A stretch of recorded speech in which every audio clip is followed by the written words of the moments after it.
Joining me now to talk more about this, CNN counterterrorism analyst Phil Mudd, former deputy director of the CIA's Counterterrorism Center. Phil, thanks so much for being here. You used to work at the CIA. Yep. Should the public be more concerned about our enemies waging a cyber war and hacking into the power grid or dams than they are concerned, for instance, about a terrorist attack like the one we saw in San Bernardino? I think the concern should grow over time. Look, if you're looking at conventional warfare, a war against threats like North Korea or Iran, what we're seeing is these countries collecting information that could be used in unprecedented ways that we haven't seen in war in the past. Dams, chemical facilities, trains.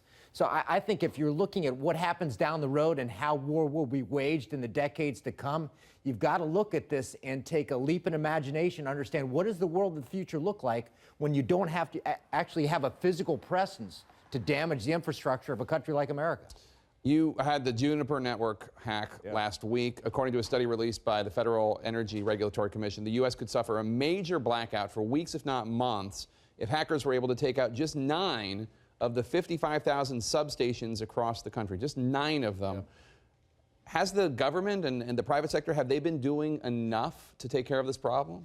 I think they're working on it. The big problem you see here is a transformation in the U.S. security apparatus. That is, if you think about where we were 20 years ago, the government owned everything in terms of national security. If you wanted to understand the Soviet Union or China, intercepted communications, overhead imagery, the satellites, for example, spies in the Soviet Union, that was the information you used. Today, the information to protect this country resides not in government, but in companies, in infrastructure. So I think the government is trying to understand, how do we get some balance between compelling the private sector to cooperate and asking them to give us information that helps us secure the country better? I don't think we have a handle on this yet. And private sector obviously does not frequently want to share information because they don't want their customers to be alarmed. Tell me what you think about this hack of a dam.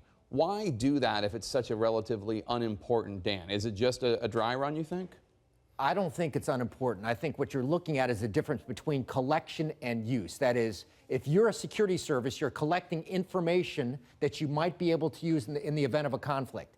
Dams, what's happening in major cities, for example, electrical grids, it's not that they intend to attack one single dam. They're trying to understand the capabilities they can employ in the event of a conflict. So you got to separate out what they're collecting now and how it might be used down the road.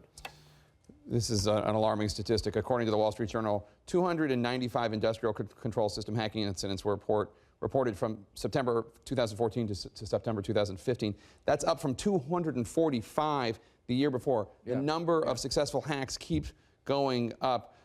What security improvements can be taken to prevent these attacks? There's got to be a conversation between the private sector and the government, and the Congress has got to get involved. It's the same conversation you have on what's called going dark, that is encryption that's allowing terrorists to communicate without the government intercepting them. You don't want to force the private sector to cooperate because, as you said, as soon as the government forces the private sector loses a competitive advantage.